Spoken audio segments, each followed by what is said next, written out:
ادخل في صلب الموضوع ولا ونناقشوا من بعد ان شاء الله. اقدم نفسي. دونك اسماعيل بشير ثابت اول، طبيب متخصص في الجهاز الهضمي والكبد. وبحكم الظروف اخذت لا جيستيون تاع لي باسيون كوفيد اوسبيتاليزي في لوبيتال كي دو موين تاي، l'hôpital de Belay, dans le département de l'Ain de France. Donc, l'introduction et les difficultés. D'abord, c'est une pathologie récente liée au virus Covid-19. Présentation d'emblée sous forme épidémique et même pandémique. Interaction dans les indications thérapeutiques de conflit. Donc, les conflits pharmacologiques des sociétés industrielles et le manque d'études fiables scientifiquement. Le manque de disponibilité du matériel de protection dans la plupart des pays, et notamment ici en France. Absence de consensus international, car pas de spécialité dédiée.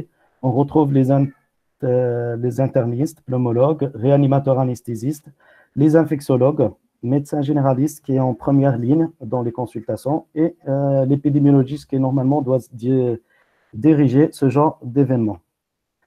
Le sommaire, on va parler d'abord, selon l'équipe locale, par les mesures de barrière qu'on utilise, les indications de Covid-19, gestion des patients hospitalisés, gestion des antibiotiques, et vu qu'on a une certaine particularité de gérer les personnes âgées, ainsi que les soins palliatifs, j'ai mis 2 diapos pour ça. Et à la fin, je citerai quelques sites intéressants. Tout d'abord, avant de commencer la présentation, je tiens d'abord à féliciter aussi mes confrères en Algérie qui font déjà pas mal de choses vu les conditions. Et tout à l'heure, j'ai vu une vidéo d'un journaliste qui a parlé avec un maître assistant au Réa de Blida et qui a décrit à peu près le même travail que j'ai fait. Donc, c'est intéressant. وكما هي المقولة، المهم هو تطوير الموجود وإيجاد المفقود. Donc, on va parler des mesures de barrière. Donc, le seul traitement disponible et scientifiquement prouvé, c'est le traitement épidémiologique, c'est-à-dire la distanciation sociale, parce que les autres traitements n'ont pas fait leurs preuves jusqu'à maintenant. Selon les études. Donc, dans notre service en médecine aiguë, on avait conseillé à nos personnels et à moi-même de porter un masque chirurgical de type 2R, un tablier plastique et le lavage des mains régulièrement. Le masque chirurgical, il a la particularité d'être un filtre en cas d'éclaboussure et la limite, c'est 3 micros pour les particules. Le masque FFP2, initialement dédié pour l'isolement R, a été sélectionné pour l'isolement Covid-19. Donc, dans notre service, on l'indique seulement en cas d'utilisation d'aérosols par le patient ou de masque à haute concentration. Et le filtre, il est de 0,6 microns. Ça reste une discussion qu'on pourra aborder tout à l'heure sur l'utilité de l'un comme l'autre. La surblose est indiquée en cas de contact intime avec le patient de plus de 15 minutes et le port de gants est indiqué en cas de contact de liquide physiologique ou de muqueuse. Et ceci surtout pour les aides-soignantes ou les infirmières en cours de la toilette des patients. La distance entre les personnes et notamment le personnel est de 1,5 m actuellement recommandée partout. Notamment en relève médicale ou en salle de pause. Lavage des mains à la solution hydroalcoolique et ou savon jusqu'au coude. Et le confinement à domicile, donc même à la maison, en cas de personnes suspectes, on conseille qu'il soit confiné dans sa chambre et d'éviter le contact avec les autres personnes. La contagiosité est estimée à 14 jours, avec une incubation de 2 à 16 jours, des signes cliniques de 5 à 9 jours, mais en globalité, c'est 28 jours de contagiosité. Théoriquement, des études ont montré que la PCR virale au niveau fécal était positive, mais la positivité... Allô? نعم. Donc, Oui, نسمع persistance, نسمع. donc la Go présence ahead. de virus ne signifie pas une contagiosité, mais il faut faire attention, notamment lors d'échanges des bébés. Le port de masque chirurgical en permanence pour les personnes jeunes sans comorbidité 14 jours depuis le début des symptômes. Et les patients hospitalisés âgés et ou avec des comorbidités, il faut penser à 14 jours après la fin de l'hospitalisation. Globalement, il faut compter 28 jours, mais c'est pas un arrêt de c'est pas égal à un arrêt de travail qui doit être limité à 8 jours pour toute personne, en moins 8 jours et peut-être décalé de 48 heures en cas de persistance des symptômes.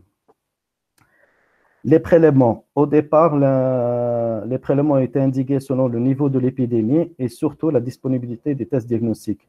Au départ, on prélevait les personnes qui présentent des symptômes typiques, perte d'odorat, ou du goût, syndrome grippal, fièvre modérée et signes respiratoires. Puis, on est passé à seulement les personnes qui nécessitent d'être hospitalisées pour séparer les patients COVID-19 du COVID positif du négatif.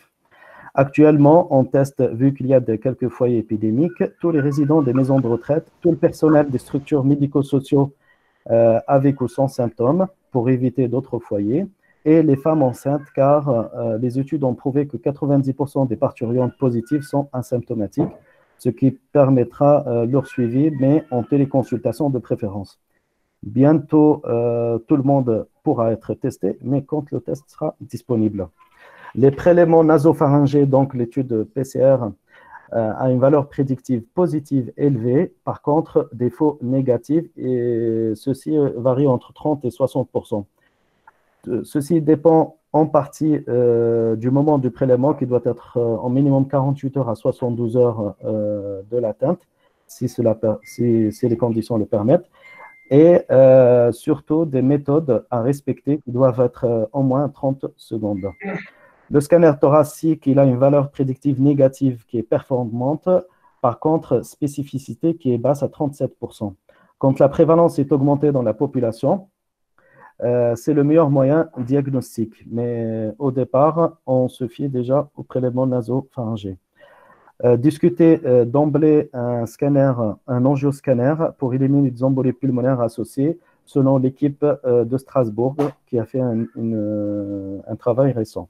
La sérologie virale en cours d'évaluation, qui a été déployée, je pense, en Île-de-France, mais pas dans la région lyonnaise. Donc, en cas de suspicion de Covid, l'hospitalisation a été indiquée différemment entre le début et la fin de l'épidémie, début et actuellement en phase 3 d'épidémie. Donc, au départ, on hospitalisait tout patient positif, même s'ils sont asymptomatiques, puis on a ciblé les patients symptomatiques avec nécessité d'un bilan ou d'une oxygénothérapie. Syndrome infectieux, détresse respiratoire, altération de l'état général, particularité pour les parturientes, j'en ai parlé déjà. Une petite parenthèse sur la décision de réanimation, parce que ça, c'est crucial. Au départ, on doit être clair avec le patient. Donc, l'étude de la réanimation ou pas doit être décidée après étude du dossier en tenant compte de l'âge et les comorbidités du patient. Et la décision doit être prise par le réanimateur de l'hôpital de référence de la région. Pour nous, c'est Chambéry.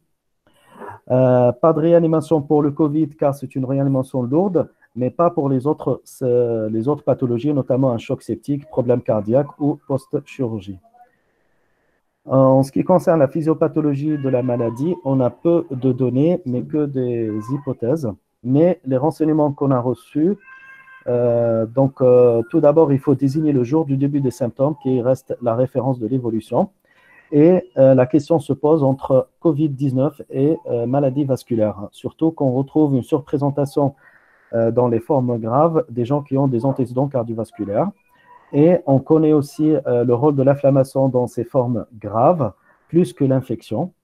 Et les résultats de 3 autopsies réalisées récemment et publiées sur Lancet montrent une véritable infiltration virale des parois vasculaires.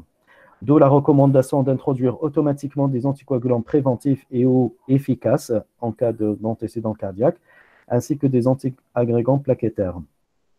Par ailleurs, sur les constatations des patients, on retrouve 2 pics de décompensation dans les patients hospitalisés, à savoir le 7e et le 10e jour, et selon les infectiologues, aux alentours du 20e jour pour les patients qui restent hospitalisés. La présentation clinique, donc on retrouve un syndrome grippal avec syndrome infectieux, asthénie, frisson, fièvre, syndrome respiratoire, toux, dyspnée, rhinorrhée, douleur pharyngée, syndrome douloureux, myalgie, céphalée, perte d'odorat et de goût. Et à ce qui paraît, ce symptôme est plutôt en faveur du bon pronostic. Signes digestifs, nausées, vomissements, douleur abdominale, mais surtout des diarrhées. Des signes atypiques cutanés, neurologiques et urologiques, notamment avec des hématuries. Par ailleurs, pour les personnes âgées, on retrouve des chutes et des troubles de comportement chez les personnes déments. Agressivité aussi. Donc, je rappelle aussi les critères de gravité à l'accueil des patients. C'est la saturation inférieure à 90% et une fréquence respiratoire supérieure à 30 par minute. Les patients à risque, donc tout d'abord les patients supérieurs à 70 ans et entre 50 à 70 ans, il faut les surveiller. D'autre part, les maladies chroniques, à savoir les maladies cardiaques, hépatiques, rénales et respiratoires.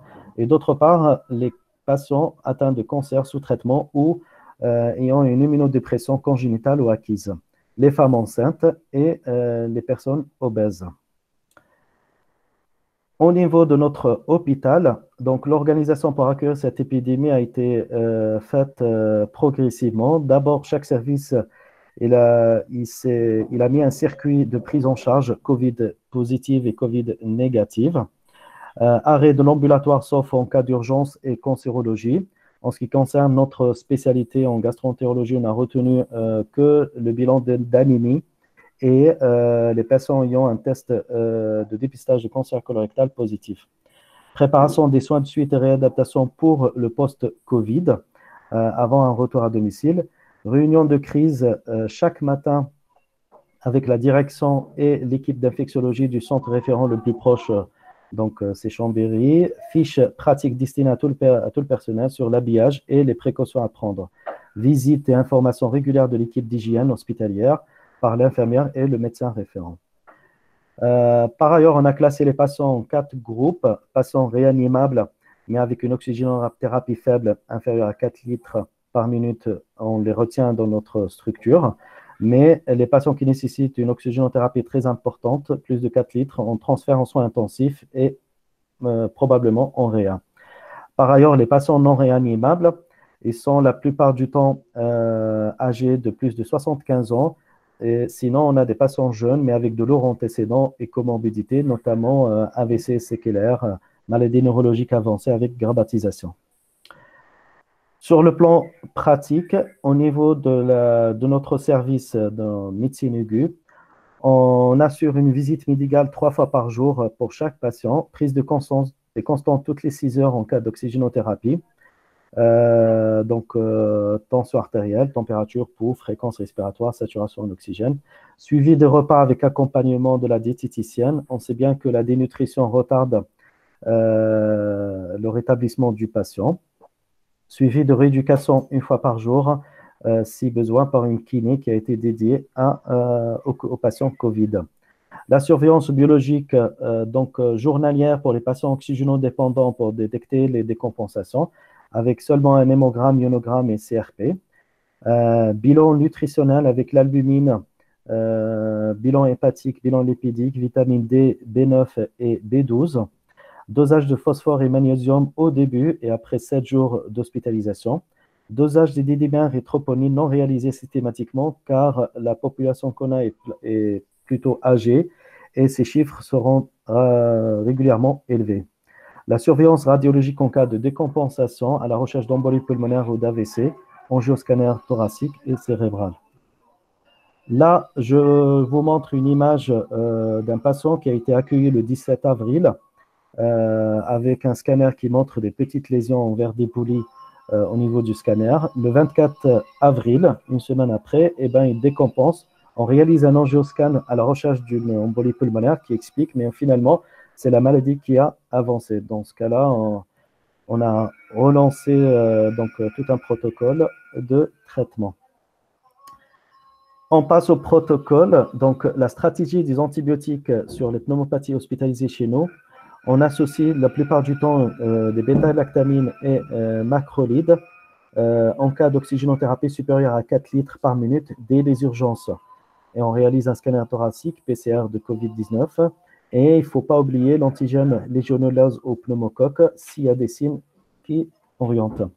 En cas de COVID-19 confirmé, on maintient les antibiotiques seulement s'il y a des arguments de surinfection bronchique, c'est-à-dire un syndrome infectieux biologique avec une hyperleucocytose ou des sécrétions purulentes. Sinon, arrêt des antibiotiques et discuter l'introduction de corticoïdes à raison de 1 mg kg par jour per os, sinon par voie intraveineuse. Là, c'est une présentation, donc c'est l'arbre décisionnel des pneumopathies que je vous mets sur le diapo. Je passe à la prise en charge des dyspnées.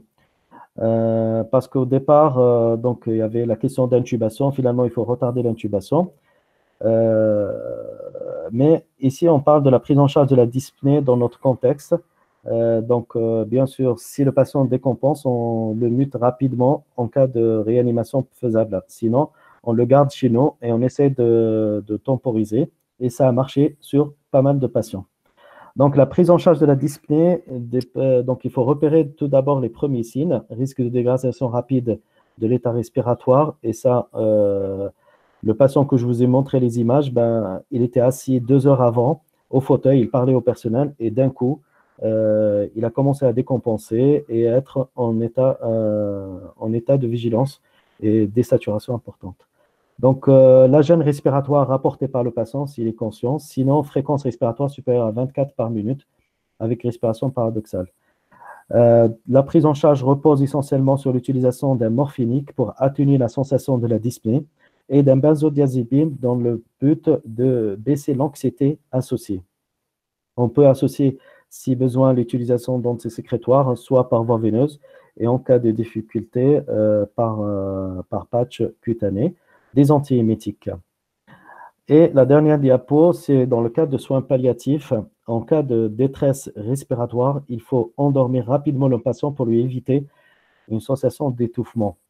Donc, la prise en charge de la palliatif, de la détresse respiratoire, donc la même chose, il faut repérer les signes, sensation d'étouffement, d'angoisse massive, agitation et sensation de mort imminente.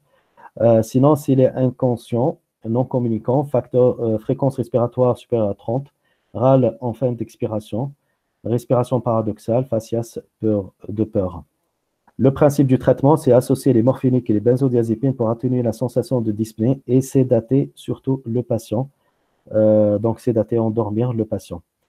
L'utilisation d'antisécrétoires, traiter la fièvre, surveillance de la survenue de rétention d'urine sous morphinique et effectuer des soins de bouche réguliers. Les problèmes qu'on a rencontrés en médecine aiguë, tout d'abord la décompensation rapide sur quelques heures alors que le patient était conscient, assis au fauteuil, comme je vous ai dit tout à l'heure, et communique bien avec le personnel. Décès rapide sur quelques heures sans besoin d'augmenter l'oxygénothérapie à de fortes doses.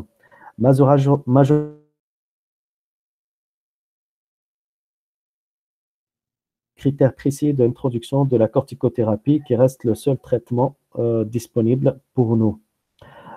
Troubles de rythme fréquents chez les patients âgés, ce qui rend l'utilisation des macrolides limitée. Changement des consignes et des données au cours de la semaine à cause des études et des travaux de différentes instances. Communication avec la famille au téléphone chaque jour pour leur donner les nouvelles de leurs proches et pouvoir décider du moment opportun de la visite familiale qui ne dure pas plus de 15 minutes. Et là, je vous donne quelques sites intéressants.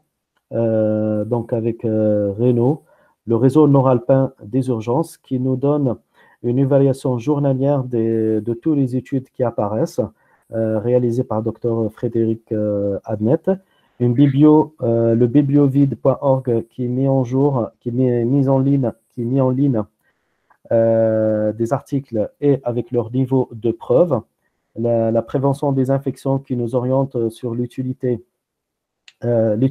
des différentes